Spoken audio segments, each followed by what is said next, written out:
तो हम लोग मैथ की पेडागोजी सॉल्व कर रहे हैं। इसमें भी प्रीवियस ईयर पुराने वर्षों के प्रश्न पत्रों को हम सॉल्व कर रहे हैं। इसके बाद हम लोग पेडागोजी के मैथ के प्रैक्टिस सेट करेंगे। तो आज जो मैंने प्रीवियस ईयर पेपर लिया है वो है 7 जुलाई 2019 का पेपर, सीटेट का। सीटेट का कौन सा? कक्षा 1 से 5 वाला पहला पेपर, ठीक है, 7 जुलाई 2019 का। तो वेलकम ऑल ऑफ यू, आपका स्वागत है सिद्धांत मित्र एसबी चैनल में। और हम लोग अब सीधे प्रश्नों पे आते हैं, जिसमें पहला प्रश्न है आपके सामने कि प्राथमिक स्तर पर विद्यार्थियों ने क्या सीखा है, उसका मूल्यांकन करने के लिए कौन सी प्रभावशाली योजना नहीं है पूछा है। तो पहले में है कि समूह संचालित कार्यों का प्रयोग किया जाए। दूसरा है कि ऐसी कल्पना की जाए जिसमें रटने और समझने में अंतर किया जाए। तो रटने और समझने में अंतर करना तो ठीक है। तीसरा है विद्यार्थियों की गलतियों को जानकर उनके तर्क का विश्लेषण किया जाए, ये भी ठीक है। और चौथा है ऐसे कार्यों की कल्पना की जाए जिसमें एक से अधिक स्तर के उत्तर प्राप्त हों, तो ये भी ठीक है। बाकी पहला गलत है, क्योंकि जब हमें मूल्यांकन करना होता है तो समूह में या ग्रुप में मूल्यांकन करने से बेहतर है व्यक्तिगत मूल्यांकन करो। हर एक बच्चे का अलग अलग मूल्यांकन करो, वो बेहतर होता है। इसलिए पहला हमारा सही नहीं है, बाकी सारे हमारे सही है। इसके बाद दूसरा है कि गणित के अध्यापन को, मतलब आप गणित पढ़ा रहे हैं तो गणित के अध्यापन को अच्छा बनाने के लिए, प्रभावी बनाने के लिए कौन सी विशेषताएं नहीं है? पहला ऑप्शन, प्रतिदिन के अनुभवों के साथ संबंध स्थापित करना, ये तो सही है। दूसरा है कि एक ही कंसेप्ट के लिए विभिन्न शिक्षण अधिगमों का प्रयोग, मतलब एक ही कंसेप्ट को आप अच्छे अच्छे तरीके से समझाएं, दो चार विधि से समझाएं, ये भी ठीक है। और तीसरा है एक नई संकल्पना का परिचय देने के लिए कठोरता से पालन करना बिल्कुल भी गलत है, नेगेटिव है। इसलिए ये आपका सही उत्तर है, क्योंकि ये विशेषता नहीं है। तो सी आपका सही उत्तर है। हम अगले पे आते हैं कि समावेशित विद्यालय में आप अपनी कक्षा में दृष्टिबाधित छात्रों की आवश्यकताओं को कैसा पूरा करेंगे? दृष्टिबाधित का मतलब उनको दिखता नहीं है, तो उनके लिए आप क्या करेंगे? अतिरिक्त समय देंगे? नहीं। उन्हें उच्च उपलब्धि वाले छात्रों के साथ बैठाएंगे? नहीं। उन्हें विशेष शिक्षक? ये तो बिल्कुल ही गलत होगा। सही होगा कि उन्हें वैकल्पिक प्रणालियों और साधनों का प्रयोग करेंगे।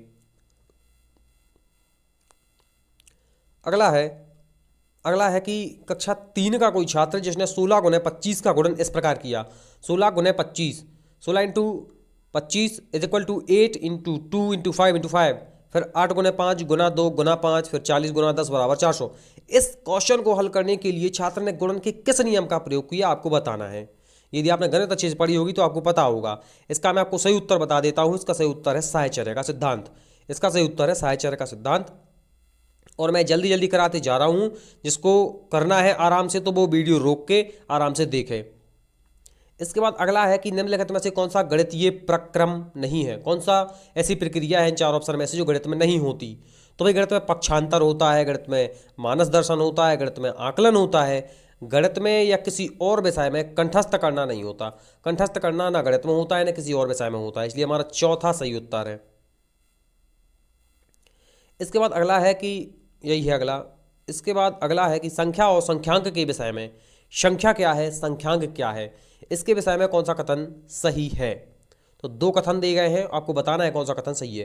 पहला कथन है कि संख्यांक एक प्रतीक है जिसे संख्या को प्रदर्शित करने के लिए प्रयोग किया जाता है। दूसरा है एक संख्या को विभिन्न संख्यांकों द्वारा प्रदर्शित किया जाता है। तो आपको बताना है कि कौन सा सही है। तो ए सही है या बी सही है? पहला, ए और बी दोनों शुद्ध हैं। दूसरा है ए और बी दोनों ही अशुद्ध हैं। तीसरा है ए शुद्ध है और बी अशुद्ध है। और चौथा है बी शुद्ध है और ए अशुद्ध है। तो इसका सही उत्तर होगा सी की ए तो सही है और बी गलत है। तो सी हमारा सही होगा और पहला जो कथन है ए वाला वो सही होगा। इसके बाद अगला क्वेश्चन है कि योग पे आधारित आपको समस्या बनानी है। मतलब आप उनको योग करना सिखा रहे हैं, एडिशन सिखा रहे हैं, जोड़ सिखा रहे हैं बच्चों को। तो जोड़ के संबंध में आपसे कुछ प्रश्न पूछे गए हैं। दो कथन दिए गए हैं कि एक टोकरी है उसमें 15 संतरे हैं और एक दूसरी टोकरी है उसमें 17 संतरे हैं। एक टोकरी है उसमें 15 संतरे हैं और कोई दूसरी टोकरी है उसमें 17 संतरे हैं। सब मिलाकर कितने संतरे हैं? तो दोनों को जोड़ना होगा। इसके बाद दूसरा कथन है कि एक 9,950 वाले मोबाइल फ़ोन की कीमत में बजट के हिसाब से कितने की वृद्धि कर दी गई? एक मोबाइल है 9,500 का, नहीं 9,950 रुपये का, उसमें 375 की वृद्धि और कर दी गई। तो नई कीमत क्या है? तो ये दो कथन थे। इन कथनों के आधार पर हमें सही बताना है उत्तर कौन सा है हमारा। तो पहला है कि दोनों ही योग की संवर्धन संरचना को प्रदर्शित करते हैं। नहीं, मैं इसका आपको सही उत्तर बताता हूं कि पहला जो ऑप्शन था वो ए ऑप्शन जोड़ की समुच्चयन संरचना को प्रदर्शित करता है। समुच्चयन संरचना का मतलब होता है दोनों को जोड़ रहे हैं, दो अलग अलग चीजें हैं उनको हम जोड़ रहे हैं, तो वो हो गया समुच्चय करना।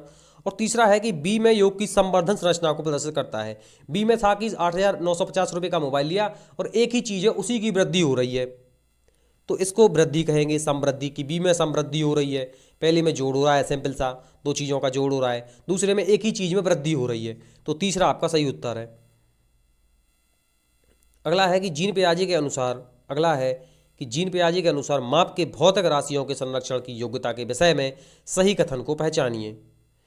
तो यहाँ पे मैं सही उत्तर आपको बता देता हूँ कि भार के संरक्षण की समझ आयतन के संरक्षण की समझ से पहले आती है। इसका मतलब आपने यदि 2D और 3D आकृतियों की आपको समझ होगी, जानते होंगे कौन सी 2D है कौन सी 3D है, तो आपको ये चीज़ें पता होंगी। तो आपको ये भी पता होगा कि भार की समझ जो है वो आयतन की समझ से पहले आती है। भार के बारे में जानकारी आपको आयतन के बारे में जानने से पहले लग जाती है, क्योंकि आयतन 3D है और भार 2D चीज़ों का होगा। तो दूसरा आपका सही उत्तर है यहाँ पे। तो यहाँ पे आपको 2D और 3D आकृतियों के बारे में अच्छे से जानना है यदि आपको इस प्रश्न का उत्तर जानना है तो। अगला है कि एक अध्यापक कक्षा 4 के बच्चों को निम्नलिखित कार्य देता है। एक कोई अध्यापक है वो कक्षा 4 के बच्चों को कौन सा कार्य देता है, निम्नलिखित कार्य देता है। कौन सा कार्य कि 25 टाइल को जितनी भी संभव हो सके आयताकार व्यू में व्यवस्थित करना है। आयताकार तो 2D होता है, उसका तो एरिया निकालते हैं ना कि उसका आयतन। तो इस कार्य में कौन सी गणितीय कंसेप्ट को संबोधित किया जा सकता है। पहला क्षेत्रफल, आयतन और लंबाई। तो आयतन तो निकलता नहीं है 2D चीज़ों का, इसमें भी आयतन है और इसमें भी आयतन है। अब एक ही बचा जिसमें आयतन नहीं है, वो है सी। तो सी आपका सही उत्तर है, क्योंकि आयताकार चीज़ों में 2D है, इसका आयतन थोड़ी निकलेगा, इसका तो एरिया निकलेगा। टंकी होती तो फिर उसकी हाइट है तो फिर उसका आयतन निकलता, अब इसकी हाइट थोड़ी होती। अब आयताकार खेत है, आयताकार सड़क है, आयताकार मैदान है, आयताकार फर्श है, कोई भी चीज़ है तो उसकी हाइट थोड़ी है, हाइट होती तो आयतन निकालती। तो आयतन 3 चीज़ों में है, लेकिन आयतन की तो बात ही नहीं, 3D की तो बात ही नहीं हो रही, आयताकार की बात हो रही। तो क्षेत्रफल निकलेगा, परिमाप निकलेगा और गुणनखंड निकाले जाएंगे। तो सी आपका सही उत्तर है। अगला है निम्नलिखित में से कौन सा गणित में प्रश्न पत्र करने का कौशल है। गणित में प्रश्न पत्र करने का कौशल क्या है। गणित का आपको क्वेश्चन पेपर सॉल्व करना है, तो इसका सही उत्तर क्या है। पहला कंठस्थ करना, अनुमान लगाना, परीक्षण करना। कंठस्थ करना तो गलत ही है, इसको तो यहीं गलत कर दो। इसके बाद इसमें भी कंठस्थ करना है, इसके बाद रट लेना इसमें है, तो इतनी सारी चीज़ें नेगेटिव है, तो पहला दूसरा तीसरा गलत हो गया। चौथा सही है कि विवेचन करना, विश्लेषण करना, चर का प्रयोग करना, चर मतलब एक्स वाई, और इसके बाद पैटर्न देखना, इसको प्रतिरूप देखना भी कहते हैं। इसके बाद अगला है वैन हीले की थ्योरी। वैन हीले की थ्योरी आपने पढ़ी होगी तो आपको पता होगी, मैंने तो अभी नहीं पढ़ाई है। तो वैन हीले के स्तर जिस प्रकार की अवस्थाओं का संकेत करती हैं वह क्या है। इसका सीधा सा उत्तर है ज्यामितीय चिंतन। ज्यामितीय चिंतन इसका सही उत्तर है। यदि आपने वैन हीले की थ्योरी ना पढ़ी है तो आप पढ़ के जाएं, क्योंकि सीटेट में ये आती है, इससे प्रश्न आते हैं। इसके बाद अगला है कि 2 दशमलव संख्याओं के गुणन। कैसे 2 दशमलव संख्याओं के गुणन 0.2 into 0.3 into 0.2 is equal to 0.06 के कंसेप्ट को समझाने के लिए निम्नलिखित में कौन सा शिक्षण अधिगम साधन सबसे उचित होगा। पहला ग्राफ पेपर, दूसरा डायन्स ब्लॉक, तीसरा टेलर का गिनतारा, चौथा संख्या चार्ट।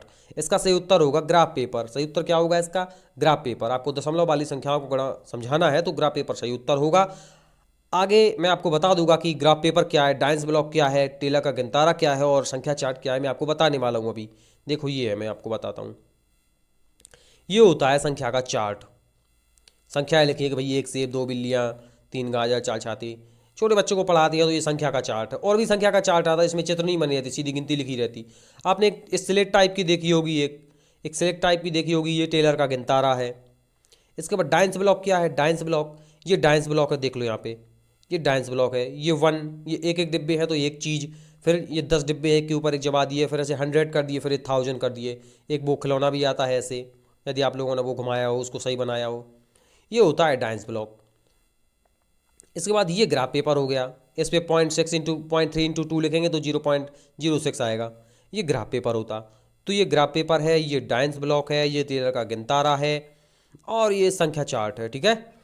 तो इसके बाद जहाँ जैसे कि हमने पढ़ा था, इसका सही उत्तर था ग्राफ पेपर। एक और रह गया था जो कि मैंने बाद में देखा कि कक्षा 3 में चतुर्थांश 1/4 के कंसेप्ट को समझाने के लिए अध्यापक कौन से उचित अनुक्रम का अनुसरण करने की आवश्यकता है। क्या समझाना है कक्षा 3 के बच्चों को? 1/4 क्या होता? एक चीज़ के 4 हिस्से होते, तो 1/4 क्या होता, उसको कैसे समझाएगा शिक्षक? कक्षा 3 के बहुत छोटे छोटे बच्चे हैं। पहला, चतुर्थांश के प्रतीक को श्याम पट्ट पर लिखना। चतुर्थांश 1/4 के प्रतीक कि एक चीज़ का चौथा हिस्सा क्या होता है, उसको श्याम पट्ट पर लिख के बताएगा। दूसरा, कोई ठोस पदार्थ लाएगा, उसको 4 भागों में बांटेगा। इसके बाद चौथे भाग को प्रदर्शित करने के लिए चित्र दिखाएगा। तो इसका कौन सा सही होगा? तो मेरे हिसाब से सबसे पहले बी आना चाहिए। बी किस में है? बी एक में ही है, इसमें BCA। तो पहले ठोस वस्तु लाएगा, सबसे पहले प्रत्यक्ष रूप से उनके सामने वो वस्तु लाएगा, उसके 4 टुकड़े करेगा। इसके बाद सी ऑप्शन है कि एक चौथाई भाग को प्रदर्शित करने के चित्र दिखा देगा कि देखो ये चित्र, इसके एक चौथाई भाग ये होता है। इसके बाद फिर वो श्याम पट्ट पे चतुर्थांश के प्रतीक को बनाएगा, फिर साइन बनाएगा वो। तो साइन तो हम लास्ट में ही बनाएंगे। तो ये हमारा डी सही उत्तर है। और इस हिसाब से हमने सारे कंप्लीट कर लिए हैं, इतने ही थे, बाकी क्वेश्चन थे। तो यदि आपको हमारा ये अच्छा लगा हो पढ़ाना तो प्लीज़ कमेंट करें, लाइक करें, और आप जो भी क्वेश्चन चाहते हैं, आप पेडागोजी की थ्योरी चाहते हैं या क्वेश्चन चाहते हैं, आप नीचे कमेंट करें। ये हमारी वीडियो का एंड है और मिलते हैं हम अपने अगले लेक्चर में।